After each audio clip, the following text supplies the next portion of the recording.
नमस्कार। आज हम एक ऐसे विषय की गहराई में उतर रहे हैं जो जो आजकल हर किसी की जुबान पर है और शायद थोड़ी चिंता भी पैदा कर रहा है। आर्टिफिशियल इंटेलिजेंस यानी एआई और नौकरियों पर इसका असर। हमारे पास एक लेख के कुछ अंश हैं जिसका टाइटल है एआई का प्रभाव, नौकरियां और भविष्य। और इसमें एक सीधी थोड़ी चौंकाने वाली बात कही गई है, आपकी नौकरी खतरे में है एआई की वजह से।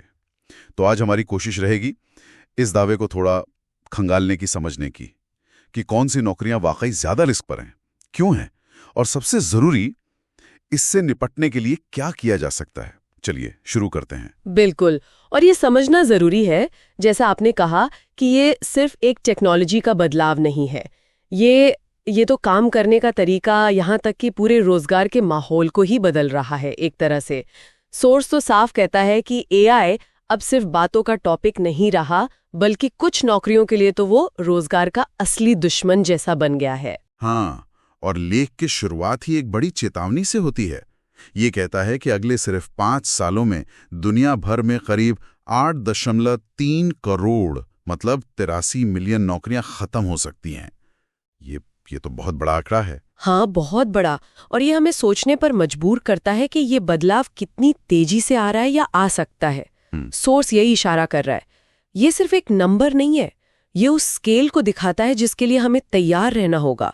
और लेख कुछ खास तरह की नौकरियों को पॉइंट आउट करता है जो सबसे पहले खतरे में है। कौन सी हम वो, मतलब लेख में कुछ नाम दिए हैं? हाँ, दिए हैं। जैसे डेटा एंट्री ऑपरेटर्स, अच्छा, call centre staff, customer support executives, accountants, bank tellers और हाँ, बेसिक लेवल के ग्राफिक डिजाइनर्स भी। और आजकल जो छोटे वीडियो एडिट करते हैं ना, रील्स या शॉर्ट्स वाले, वो भी इस लिस्ट में है। अच्छा, और इसकी वजह, मतलब क्यों ये नौकरियां? वजह बताई गई है एआई टूल्स जैसे ChatGPT, Midjourney, Runway ML, HeyGen, ये सब। तर्क ये है कि ये टूल्स इंसानों से ज्यादा तेज हैं, सस्ते पड़ते हैं और ये थकते भी नहीं हैं। तो कंपनियों के लिए ये एक बहुत आकर्षक प्रस्ताव बन जाता है। हाँ, ये बात तो सोचने वाली है कि एआई थकता नहीं, छुट्टी नहीं मांगता, सैलरी बढ़ाने को नहीं कहता। लेख में लिखा है कि एक चैटबॉट अकेले ही हजारों कस्टमर्स को संभाल सकता है एक साथ। बिल्कुल। और जैसे वो ग्राफिक टूल का उदाहरण दिया, जो काम इंसान घंटों में करेगा वो एआई मिनटों में कर सकता है। पोस्टर बनाना हो या कुछ और। एक उदाहरण भी था उसमें कि एक कंपनी ने 10 कस्टमर सपोर्ट वाले हटा दिए और उनकी जगह एक एआई सिस्टम लगा दिया।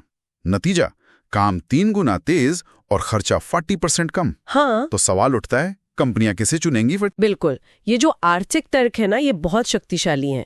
कंपनियां हमेशा देखती हैं कि काम कैसे ज्यादा कुशलता से हो और लागत कैसे कम हो। तो जाहिर है एआई यहाँ एक बहुत बड़ा फैक्टर बन जाता है। इसे अनदेखा करना मुश्किल है। तो कोई कैसे समझे कि उसकी नौकरी पर कितना जोखिम है? लेख में इसका कोई तरीका बताया है? हाँ, एक तरह का सेल्फ असेसमेंट टेस्ट सुझाया गया है। कुछ सवाल पूछने खुद से। क्या सवाल है? पहला, क्या आपका काम दोहराव वाला है, मतलब रेपिटेटिव है? हाँ। दूसरा, क्या आपका ज्यादातर काम कंप्यूटर स्क्रीन पर होता है? ओके। तीसरा, क्या उसमें बहुत ज्यादा रचनात्मकता, मतलब क्रिएटिविटी की जरूरत नहीं पड़ती? ठीक है। और चौथा, क्या वो काम डेटा, टेक्स्ट या नंबर्स से जुड़ा है? अच्छा, तो अगर इन सवालों का जवाब हाँ है तो लेख चेतावनी देता है, कहता है संभल जाइए, एआई आपकी कुर्सी के ठीक पीछे हो सकता है। अरे बाप रे। हाँ, मतलब ये एक फ्रेमवर्क है सोचने के लिए कि कौन से काम ऑटोमेशन की तरफ ज्यादा जा सकते हैं। जहां पैटर्न पहचानने और दोहराव का काम ज्यादा है, एआई वहां ज्यादा प्रभावी है। तो अब क्या करें? मतलब डरें या नहीं? लेख कहता है डरने का टाइम गया। अब वक्त है एआई को अपना हथियार बनाने का। हथियार बनाने का कैसे? मतलब जो आज एआई टूल्स चलाना सीख लेगा वो पीछे नहीं रहेगा, उसे इस्तेमाल करना सीखना होगा। अच्छा, हाँ। और कौन से टूल सीखने की बात कही है? कुछ नाम दिए, जैसे कंटेंट और आइडिया सोचने के लिए चैट जीपीटी, हाँ वो तो बहुत सुना है। ग्राफिक्स के लिए मिड जर्नी, वीडियो एडिटिंग के लिए रनवे एमएल, बोलने वाले अवतार बनाने के लिए हे जेन और प्रोडक्टिविटी बढ़ाने के लिए नोशन एआई।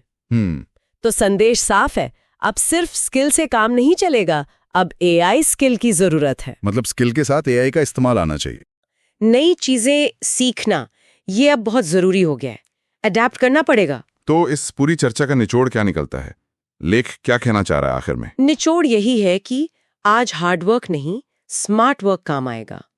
एआई को अपनाना होगा, वरना वो आपको रिप्लेस कर सकता है। हाँ, मतलब सीखो या बाहर हो जाओ वाली स्थिति है। कुछ वैसा ही। जो सीखेगा वो आगे बढ़ेगा, जो नहीं सीखेगा वो शायद पीछे रह जाएगा। तो ये भविष्य की तैयारी है जो लेख के हिसाब से तो अभी से शुरू हो गई है। हाँ बिल्कुल, ये भविष्य की बात नहीं, ये वर्तमान की बात है। बदलाव अभी हो रहा है। और जाते जाते एक सवाल जो ये विश्लेषण हमारे मन में छोड़ जाता है, और शायद सुनने वालों के मन में भी, कि इस बदलते दौर में अपनी जगह बनाए रखने के लिए हम व्यक्तिगत स्तर पर क्या कदम उठा सकते हैं? क्या हमारे पुराने स्किल्स काफ़ी होंगे, या फिर लगातार सीखते रहना ही एकमात्र रास्ता बचा है? इस पे सोचना ज़रूरी है।